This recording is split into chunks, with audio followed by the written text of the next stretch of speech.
मंथन news channel में हूं आपके साथ अंजलि त्यागी। तो चलिए रुक करते हैं आज की प्रमुख खबरों पर। सीएम डॉक्टर मोहन यादव ने नतीजे आने के बाद सभी सफल छात्र छात्राओं को दी बधाई। इस बार के परीक्षा परिणाम में जो बदलाव आया है उसके लिए शिक्षा विभाग के अधिकारियों को बहुत बहुत बधाई। हमने इस बार शिक्षकों की अटैचमेंट खत्म किया है और उनके मूल काम शिक्षण में लगाए हैं। स्कूलों में बेहतर वातावरण छात्रों को मिले, इस दिशा में भी सरकार ने काम किया है। सीएम ने कहा कि इस बार सरकारी स्कूलों का रिजल्ट प्राइवेट स्कूलों से बेहतर आया। इससे साबित होता है कि सरकारी स्कूल किसी से कम नहीं है। हालांकि प्राइवेट स्कूल भी सरकार से मान्यता प्राप्त स्कूल हैं। जिन बच्चों का वहां पढ़ना है वहां पर पढ़ सकते हैं। सरकार ने इस साल से तय किया है कि जो सुविधा उनको बाद में मिलती है वे पहले मिले। जिस तरीके से इस बार हमने ड्रेस और किताबें सत्र शुरू होने से पहले ही दे दिया। मॉक ड्रिल पर कहा कि प्रधानमंत्री का निर्देश देते हुए कि काम जरूर पूरा होता है। भारत की सरकार पूरी तरीके से तैयार है। हमारी तीनों सेनाएं देश के दुश्मनों से निपटने के लिए पूरी तरीके से तैयार है। आगामी 10 तारीख को एक और नदी जोड़ो परियोजना शुरू करने जा रहे हैं। पहले हमने उत्तर प्रदेश के साथ केंद्र बेतवा लिंक परियोजना शुरू किए, फिर एक योजना का भूमि पूजन राजस्थान से किया गया। इस बार महाराष्ट्र के साथ निर्माण क्षेत्र के लिए शुरुआत करने जा रहे हैं। ये उसे क्षेत्र के लिए वरदान साबित होगी। ताप्ती नदी को लिंक करने का काम किया जाना है। इस परियोजना से मध्य प्रदेश और गुजरात का हिस्सा लाभान्वित होगा। मैं अपनी ओर से आज के इस परीक्षा परिणाम के लिए एक बार फिर राज्य के सभी बच्चों को, अभिभावकों को बधाई देना चाहूँगा।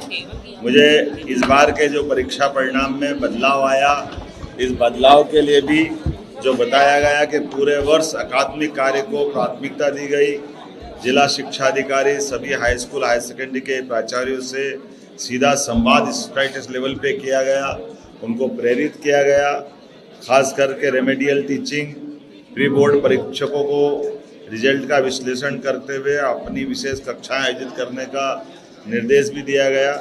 एग्ज़ाम दिवसों में भी पढ़ाई कराई गई। खास करके हमारे लिए पढ़ाई के दिनों के लिए दिन का दायरा बढ़ा करके कठिन से कठिन समय में भी शिक्षण पे ध्यान देने के लिए शिक्षण का समय, उनके अवधि को भी बढ़ाने का प्रयास किया।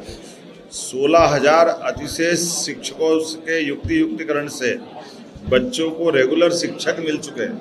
ये बड़ा निर्णय था जो हमने अपने युक्तिकरण के माध्यम से अलग अलग स्कूलों में ठीक से शिक्षकों का युक्तिकरण किया है। जिस प्रकार के शिक्षकों की ज़रूरत थी उन सारे शिक्षकों को पहुंचाने का कठोर निर्णय लिया। उसी का परिणाम रहा है कि हमारा रिजल्ट इस प्रकार से आया।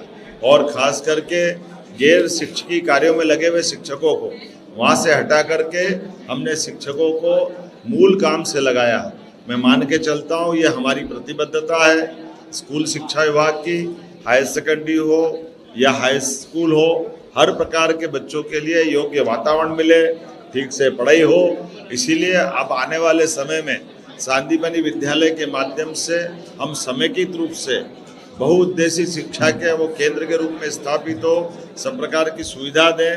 हाई स्कूल और हायर सेकेंडरी के बच्चों के लिए पहली बार सांदीपनि विद्यालय के माध्यम से बस की सुविधा और अलग अलग प्रकार की उनकी व्यक्तिगत प्रतिभा को निखारने के लिए कई प्रकार के कोर्स का प्रारंभ कर रहे हैं। आइए हम सब यशस्वी प्रधानमंत्री के नेतृत्व में उत्कृष्टता हासिल करें, बच्चों में श्रेष्ठता दें और शिक्षा के माध्यम से समाज में वो अपना योगदान महत्वपूर्ण अदा कर सके। इस प्रकार से योग्य नागरिक बनाए। मेरी अपनी ओर से पुनः आप सबको बधाई, वंदन। खबरों में अब तक के लिए बस इतना ही। फिर होगी आपसे मुलाकात ऐसी बड़ी और खास खबरों के लिए बने रहे जनतंत्र मंथन न्यूज चैनल के साथ। धन्यवाद।